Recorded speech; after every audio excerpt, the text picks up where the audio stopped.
we're going to talk about potty training a child with a disability. Well, I'll say specifically Down syndrome, and then...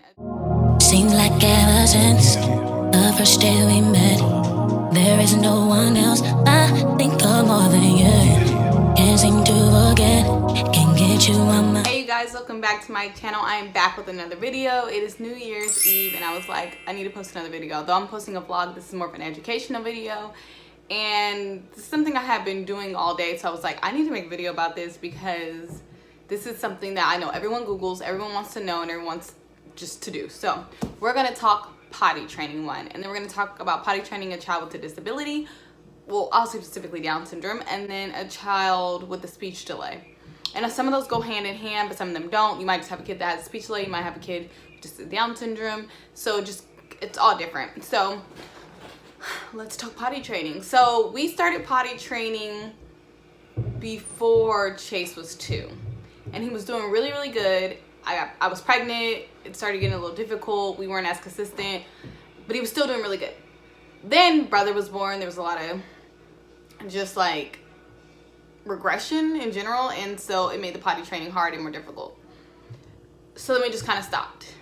And then when he turned 2.5 or 2 3/4, so 2 1/4 over the summer, we were like, let's try this again. It's time for him to be potty trained. We need to get this going. We don't want 2 kids in diapers, or I said that at least. So we began the journey of potty training again, but then a lot of change happened. So then August he started a new school, and we were like, he was doing so good, how is this gonna look? And there was a little bit of regression, but then he's actually doing really well. So the first thing I did was, I'm an educator, so I knew about the whole potty training. I knew about the whole 3-day potty training where your kid is nude, you watch their triggers, all those things. And I kind of did that and I kind of didn't do that. So the first thing I'd say is do your research. I read this book, Oh Crap, Potty Training. It's a really good book. I'll have the link of it in my description box via Amazon. Buy it, read it. It talks a little bit and it breaks down the whole potty training get down and how potty training actually works and when it is appropriate to potty train. And so you'll see it's a really good book. It's not that long. The author is really comedic in the way she writes, so I hope you guys pick this book up and give it a good read. She's not sponsoring this video, but this is a really good book. Oh Crap, Potty Training. So first thing, do your research. The second thing is get all your supplies you need. So I bought a small potty that looks like a real potty. Chase does have Down syndrome, so he's a little bit shorter in stature, so I was like, him getting up and down the stairs on the potty, it's just a whole nother thing. So he needs to be able to get on the potty by himself. So I bought the, I'll link a picture right here of the potty that we have. And I also got the potty seat, the one that just goes on top of the toilet. And I also bought like a little tiny $5 IKEA potty. And I will link a picture here of it. And that potty was really small, and I was able to put it in the car and like let it travel with us so that he had somewhere to go potty when we were out and about. But I do not recommend the first week going out and about. I feel like you need to stay home and you need to really watch your child. So that's kind of what we did. When we were at home, we were trying to put him on a schedule. So the thing is, he does go to school, so the school already had like a schedule when they were asking him to go potty, so we tried to mirror that at home. Now our problem arose when we're like, okay, is he just not aware of his body? Does he not have control over his body? Because some children with Down syndrome do have low muscle tone and your bladder and all that stuff. So we're like, okay, is there something going on with that? Now, to this day, I'm still not sure. And I only say that because there is times where he can control it. And I say, not yet, no potty yet. And he won't go, he'll hold it. And then there's some times where he just like will pee on himself. And I'm like, oh my God, did he just like not feel it coming or what? So sometimes we really still just don't know. The accidents are coming fewer and fewer. Some days he has none, some days he has a few. And I just try not to be as discouraging to him. But that was rule number 2, huh? Get prepared.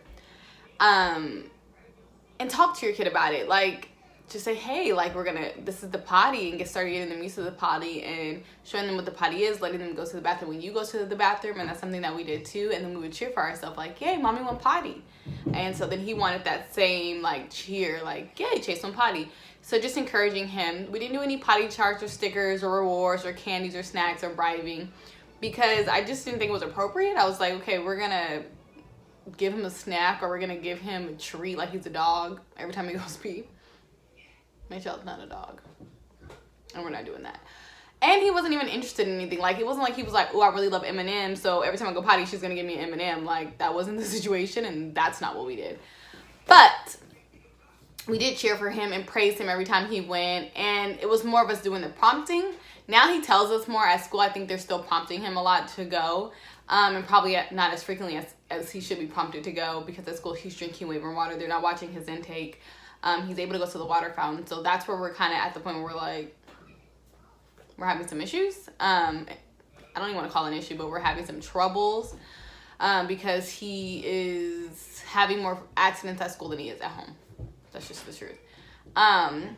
And the environment's different, and I'm able to talk to him and say, son, you haven't went, let's go potty, you know, instead of asking him, I'm telling him. So it's just a difference, and we've had conversations, and we're all trying to get on the same page, and we will. Another thing I would say for children who are having trouble with their speech is visual cues. So having a picture of the potty and the steps and what comes next. Our problem is Chase knows what comes next. Does he decide he wants to do what comes next? Not all the time. So those are reminders for him, and telling him and getting him back on track and saying, no, now it's time to wash hands, or now it's time to go potty, we put on our pants. All of those things. Another thing was Chase couldn't pull his pants down by himself and pull them back up. So he needed a lot of assistance going to the bathroom. And so he needed to have some of those individual, he needed to be able to do those things on his own, because it's a lot to say, I need to go potty, you're going in the bathroom with me, now you're pulling down my pants, now you're putting me on the potty, and all these different things. So in the beginning, that was another issue. His school had a really big potty, and I mean, for all the kids, they couldn't stay on the potty because it was too big. It wasn't a child-sized potty. They then have changed that. Now they have a smaller potty where the kids can get on and off by themselves without harming themselves.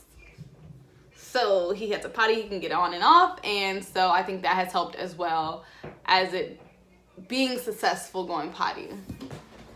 You don't want to go straight into a nighttime potty train. You just want a day potty train first and then go over to the night. We're at the point where he's not wearing one during nap, but some days he has an accident during nap.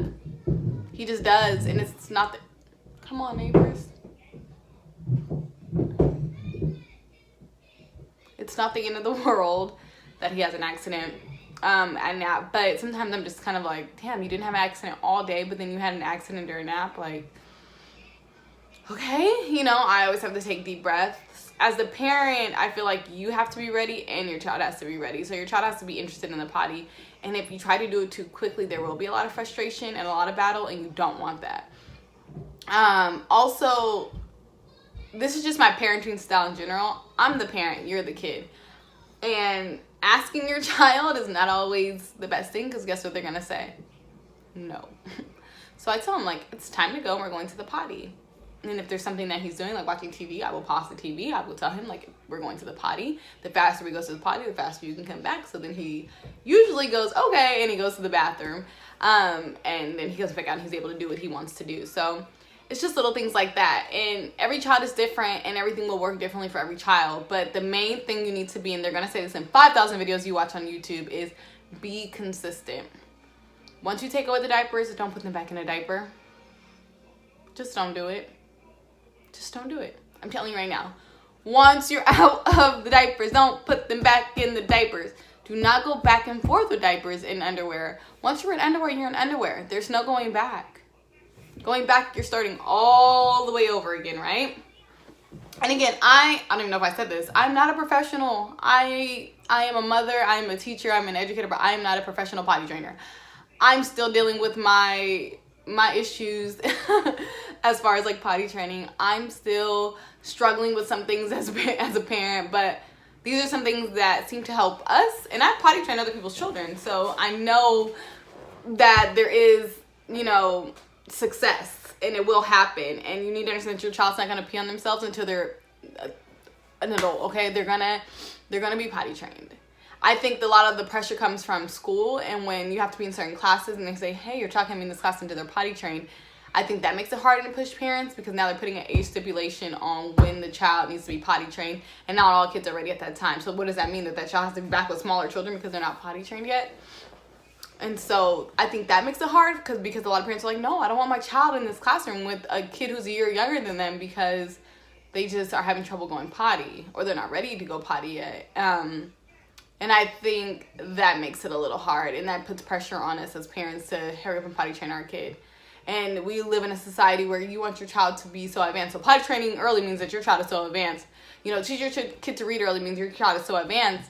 But if you understand the child's mind, that's not always the best thing for them. You need to do things when your child is ready, you know, because then a lot of frustration comes, and then it leaves a long-lasting impression on the child that this is a negative thing, or this was a hard thing. So therefore, they're not, you know, invested into those things as much as they should be. Especially when it comes to reading and things like that, and that's a whole nother video, but it just kind of aligns with the part of pressuring your child to do something when they're not ready. And so that would probably be my biggest advice, is be patient, be understanding, you know, look at your child individually. Even if you already had a child before and you potty train that child, it's going to be different every single time. It's different with the male and the female. It's different just because your children are different, they're individuals, so you need to be patient and take your time. And like I said, be consistent and make sure everybody around you is consistent and on the same page. So if you're potty training, say, we're doing potty training right now.